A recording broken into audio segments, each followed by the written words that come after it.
നീണ്ട നേരത്തെ ഉറക്കമെല്ലാം കഴിഞ്ഞുണർന്ന ശ്രീ പതിയെ എഴുന്നേൽക്കാൻ നോക്കി. എന്നാൽ അത് പറ്റാതെ വന്നപ്പോൾ താഴേക്ക് നോക്കിയ അവൾക്ക് മനസ്സിലായി താൻ ആരുടെയോ കരവലയത്തിലാണ് എന്ന്. ഞെട്ടലോടെ മുഖമുയർത്തി നോക്കിയ ശ്രീ കണ്ടു തന്നെ ചേർത്ത് പിടിച്ച് തൻ്റെ മുഖത്ത് തന്നെ നോക്കിക്കിടക്കുന്ന അവളുടെ ഇച്ചായനെ. ഇച്ചായ! അവനെ ഒട്ടും പ്രതീക്ഷിക്കാതെ അവിടെ കണ്ടതും അവളൊരു ഞെട്ടലോടെ അവനെ വിളിച്ചു. അവളുടെ വിളി കേട്ടതും അവൻ പതിയെ ഒന്ന് മൂളി. ഇച്ചായൻ ഇത് എപ്പോൾ വന്നു? അവനെ നോക്കി ഒരു സംശയത്തോടെ ചോദിച്ചു. ഞാൻ കുറച്ചു നേരമായി വന്നിട്ട്. അപ്പോൾ എൻ്റെ കൊച്ച് നല്ല ഉറക്കമായിരുന്നു. അപ്പോൾ ഞാനും എൻ്റെ കൊച്ചിൻ്റെ കൂടെ കയറി കിടന്നു. ഒരു ഉറക്കം കഴിഞ്ഞ് കുറച്ചു മുൻപ് എഴുന്നേറ്റതേ ഉള്ളൂ. അവളെ ഒന്നുകൂടെ അവൻ്റെ ശരീരത്തിലേക്ക് ചേർത്ത് പിടിച്ചുകൊണ്ട് ഡെറി അവളോടായി പറഞ്ഞു. ഇച്ചായം മാറിക്കേ, ഞാൻ എഴുന്നേൽക്കട്ടെ. അവൻ്റെ പോക്ക് എങ്ങോട്ടാണ് എന്ന് മനസ്സിലായതും പാറു അവനോടായി പറഞ്ഞു. ഇപ്പോൾ എൻ്റെ കൊച്ച് എങ്ങോട്ടും പോകുന്നില്ല. എനിക്ക് കുറച്ചു നേരം എൻ്റെ കൊച്ചിൻ്റെ കൂടെ കിടക്കണം. അവളെ വിടാതെ ഒന്നുകൂടെ ചേർത്ത് പിടിച്ചുകൊണ്ട് ഡെറി അവളോടായി പറഞ്ഞു. അവൻ അവളുടെ മുഖത്തേക്ക് തന്നെ നോക്കിക്കിടന്നു. എന്നാൽ ശ്രീയിലാകെ ഒരു വിറയലായിരുന്നു. കാരണം അവൻ്റെ വശ്യമായ നോട്ടം തന്നെയായിരുന്നു. എന്താ ഇച്ചായ ഇങ്ങനെ നോക്കുന്നേ? അവളൊരു വിറയലോടെ അവനോടായി ചോദിച്ചു. പാറു! അവളുടെ ആ ചോദ്യം കേട്ടെങ്കിലും അവനത് ഒന്നും കാര്യമാക്കാതെ അവളെ വിളിച്ചു. അവൻ്റെ ആ വിളി കേട്ടതും അവളൊന്ന് മൂളുക മാത്രമാണ് ചെയ്തത്. അവൻ്റെ ആ വിളിയാണ് അവളെ കൂടുതൽ തളർത്തുന്നത്. അവൻ്റെ കണ്ണുകൾ അവളുടെ മുഖമാകെ ഓടി നടന്നു. അവസാനം അവളുടെ അധരത്തിലായി വന്നു നിന്നു. എന്നാൽ അവൻ്റെ ആ നോട്ടം തൻ്റെ അധരത്തിലാണ് എന്ന് കണ്ടതും ശ്രീയൊന്ന് വിറച്ചുപോയി. പാറു, എനിക്ക് എന്തൊക്കെയോ തോന്നുന്നു. അവളുടെ അധരത്തിലേക്ക് തന്നെ മിഴികൾ ഉറപ്പിച്ചുകൊണ്ട് ഡെറി അവളോടായി പറഞ്ഞു. അവൻ അവളെ പതിയെ ബെഡിലേക്ക് അമർത്തിക്കൊണ്ട് അവളുടെ പുറത്തേക്ക് അമർന്നുകൊണ്ട് പറഞ്ഞു. അവൻ്റെ ദൃഢമായ ശരീരം അവളിലേക്ക് അമർന്നപ്പോൾ അവളൊന്ന് വിറച്ചുപോയി. അവൻ്റെ നോട്ടം കണ്ട് അവൾ ഉമിനീരിറക്കിപ്പോയി. ഇച്ച! അവളൊരു ഇടർച്ചയോടെ അവനെ വിളിച്ചു. അവളുടെ ആ വിളി കേൾക്കാൻ കാത്തിരുന്നത് പോലെ ഡെറി അവളുടെ അധരത്തിലേക്ക് അവൻ്റെ അധരം ചേർത്ത് വെച്ചു. പെട്ടെന്നുള്ള അവൻ്റെ ആ നീക്കത്തിൽ അവളുടെ കണ്ണുകൾ മിഴിഞ്ഞുപോയി. അവളുടെ കൈകൾ അവൻ്റെ ഷോൾഡറിൽ അമർന്നു. അവൻ ആവേശത്തോടെ അവളുടെ ഇരുതളങ്ങളും മാറി മാറി നുണഞ്ഞുകൊണ്ടിരുന്നു. അവൻ്റെ കൈകൾ അവളുടെ ബനിയൻ പൊക്കി അവളുടെ നഗ്നമായ ഇടുപ്പിൽ അമർന്നു. അവൻ അവിടെ തഴുകിക്കൊണ്ട് തന്നെ അവളുടെ ചുണ്ടുകൾ നുണഞ്ഞുകൊണ്ടേയിരുന്നു. സ്ത്രീയുടെ കൈകൾ അവൻ്റെ തലമുടിയിൽ അമർന്നു. അവനെ കൂടുതൽ ചേർത്ത് പിടിച്ചു.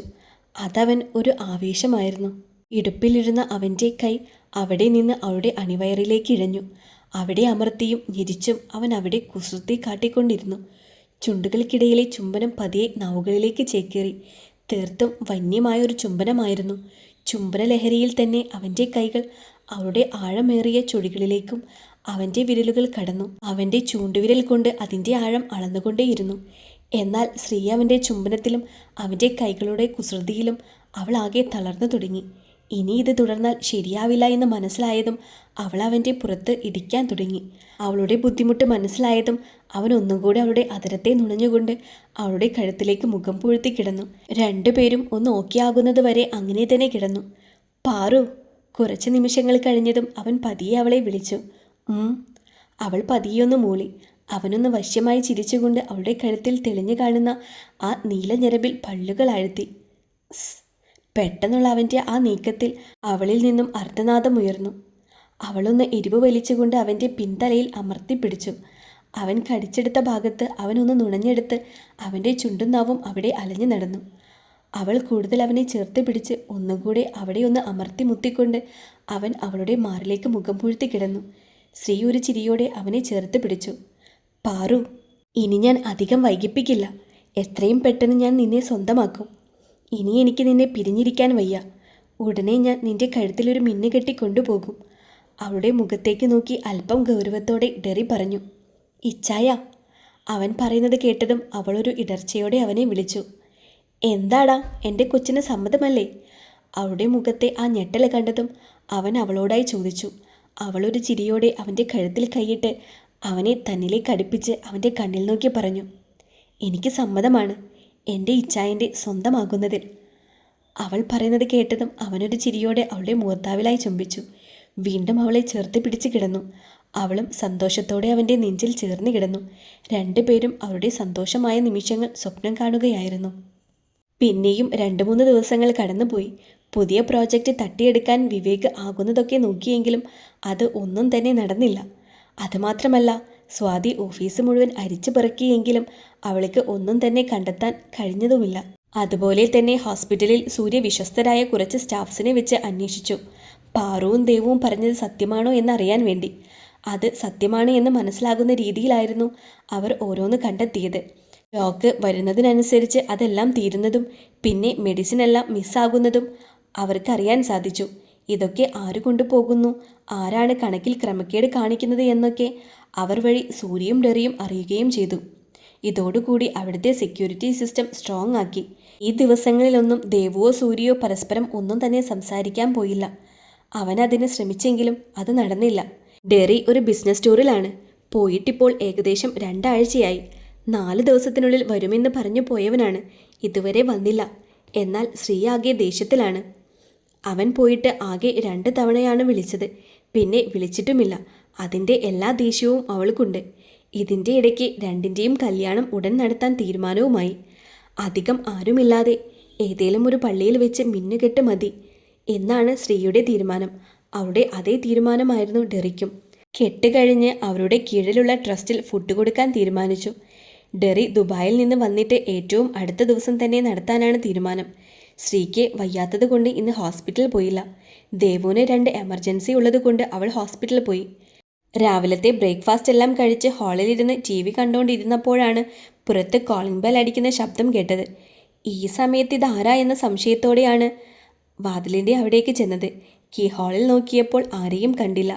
ഇനി വേസ്റ്റ് എടുക്കാൻ ആൾ വന്നതാണോ എന്നറിയാൻ വേണ്ടി ഡോർ തുറന്നു നോക്കിയപ്പോൾ ഒരു ചിരിയോടെ മുന്നിൽ അവളുടെ ഇച്ഛായ നിൽക്കുന്നു. എന്നാൽ അവനെ അവിടെ അപ്രതീക്ഷിതമായി കണ്ടതും അവളുടെ കണ്ണുകൾ വിടർന്നു. എന്നാൽ പോയിട്ട് ഇത്രയും ദിവസമായിട്ടും അവൻ വിളിക്കാത്ത കാര്യം ഓർത്തതും അവളുടെ മുഖം പരിഭവത്താൽ വീർത്തു. അവൾ ഒന്നും മിണ്ടാതെ അകത്തോട്ട് കയറിപ്പോയി. അപ്പോൾ കൊച്ചു പിണക്കത്തിലാണ്. ഇതിനെ എങ്ങനെ മെരുക്കിയെടുക്കും എൻ്റെ കർത്താവേ, മനസ്സാൽ പറഞ്ഞുകൊണ്ട് വശ്യമായ ചിരിയോടെ അവൻ അകത്തേക്ക് കയറി വാതിൽ ലോക്കാക്കി. ഒരു ചിരിയോടെ തിരിഞ്ഞു നോക്കിയതും കാണുന്നത് ഹാളിലെ സോഫയിൽ മുഖമൊക്കെ വീർപ്പിച്ചിരിക്കുന്ന അവൻ്റെ പാറുവിനെയായിരുന്നു. ഇച്ഛൻ്റെ പാറുക്കുട്ടൻ പിണക്കത്തിലാണോ?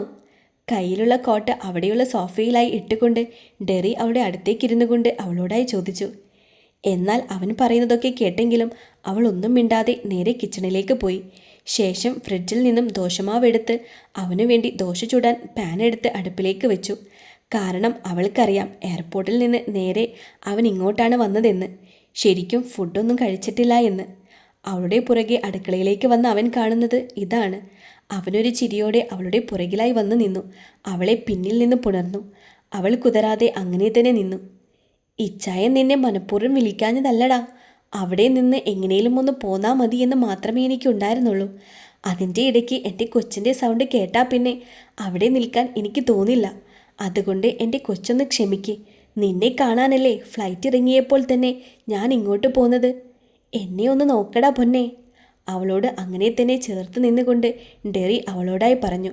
ശേഷം അവളെ ബലമായി തന്നിലേക്ക് തിരിച്ചു നിർത്താനും നോക്കി. അവൾ ഗ്യാസെല്ലാം ഓഫാക്കി പെട്ടെന്ന് തന്നെ അവന് നേരെ തിരിഞ്ഞു. അവനെ ഇറുകെ പുണർന്നു. അവനും അവളെ അവനോട് ചേർത്ത് കൂടുതൽ നിർത്തി. അവർക്കിടയിൽ മൗനം മാത്രം നിറഞ്ഞു നിന്നു. കുറേ നേരം അവർ അങ്ങനെ തന്നെ നിന്നു. കാരണം ഈ ചെറിയ വിരഹം അവർക്ക് 2 പേർക്കും അത്രയും സങ്കടമുള്ളതൊന്നായിരുന്നു. എന്നാലും ആ വിരഹത്തിനിടയിലും അവരുടെ സ്നേഹം ഒന്നുകൂടെ കൂടിയതേയുള്ളൂ.